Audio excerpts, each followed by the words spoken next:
As a young mother in the 1960s, I experienced 2 separate sexual encounters with Cesar. The first time, I was manipulated and pressured into having sex with him. And I didn't feel I could say no because he was someone that I admired. My boss... Oh, he's a bitch, dog. So dude, let's get into that because I'm surprised not a lot of people know about this. Yeah, apparently a lot of people are surprised that Cesar Chavez didn't like his own kind. And I was like, wait, how y'all surprised? This been a thing, bro. Apparently now it's going viral on TikTok because yeah, some board parted ways with the Cesar Chavez name or some shit like that. It just like, it bothers me when people stand up for him. And yes, if he was here still, he would definitely be a Trumpy, bro. He would definitely be a Trumpy, 100%.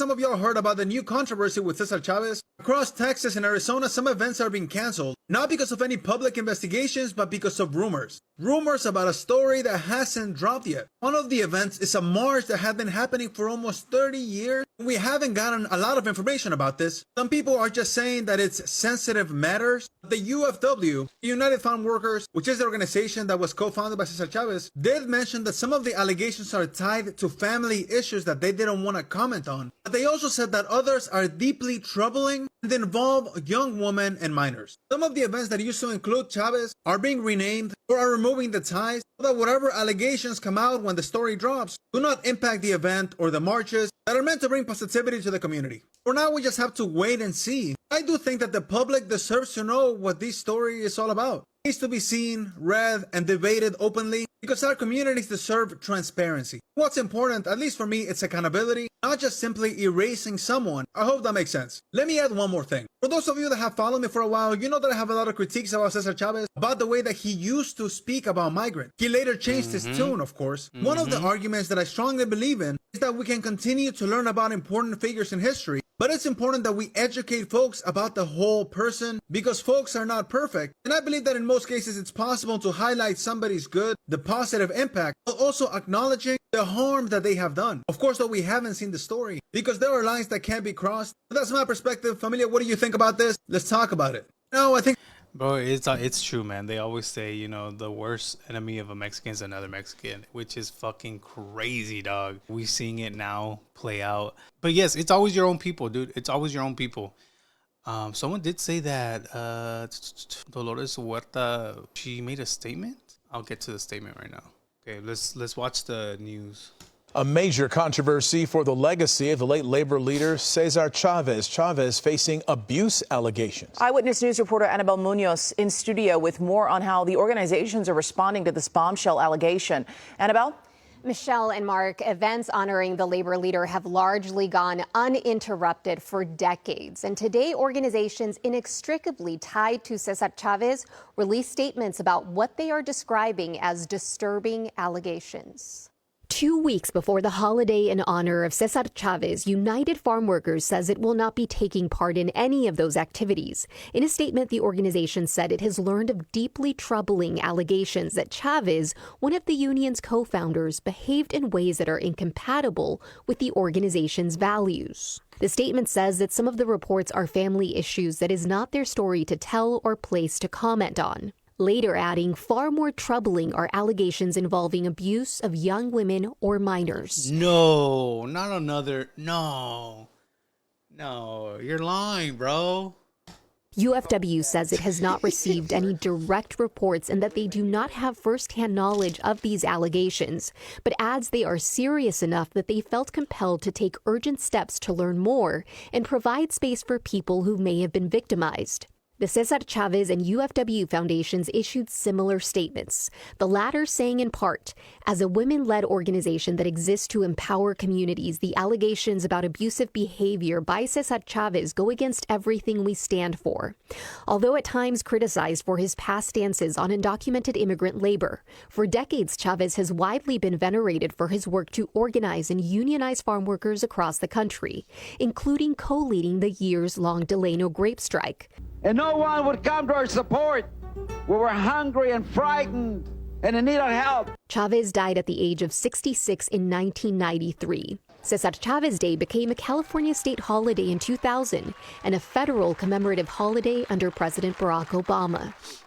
The organizations did not release any details on these allegations or how they learned about them. UFW and the Cesar Chavez Foundation said they will establish a confidential and independent channel for those who may have experienced harm by Yeah, man, I like the comments. Like, wait, why?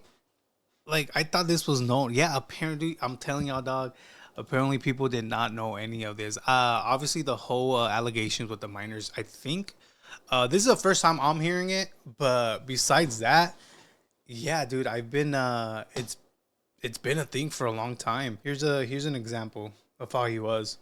There's an awful lot of illegals coming in by the hundred, by the thousands. Some of the schools are 100% illegals. This is the wetbacks. They're coming in by the thousands. Just unbelievable. We don't want Mexico to export its poverty to us, and Mexico should take the initiative. He literally sounds like a Latino for Trump, dog. He literally sounds like a Latino for Trump.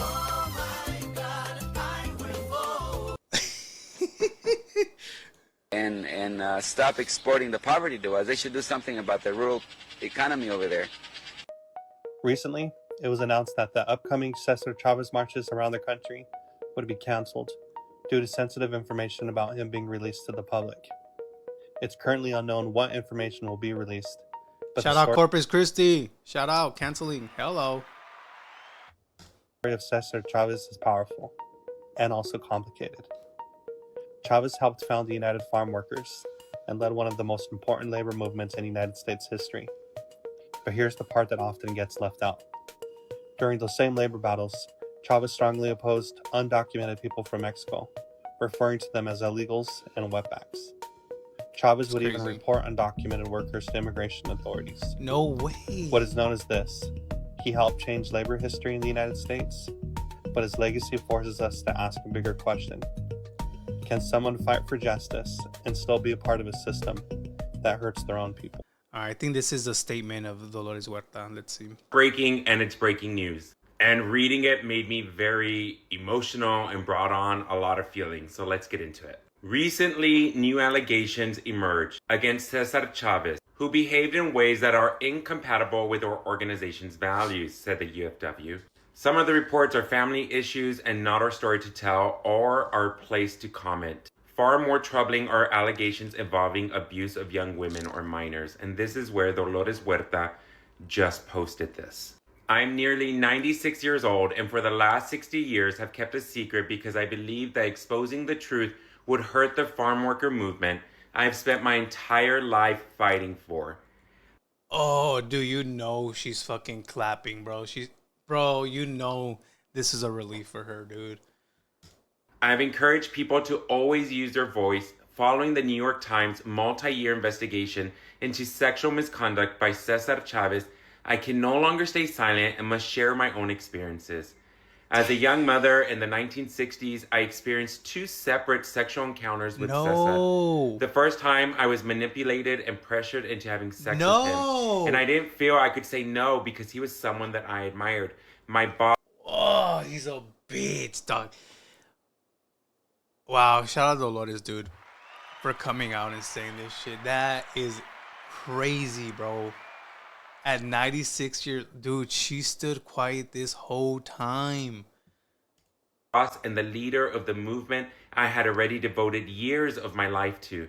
The second time, I was forced against my will and in an environment where I felt trapped. I had experienced abuse and violence before, and I convinced myself these were incidents that I had to endure alone and in secret.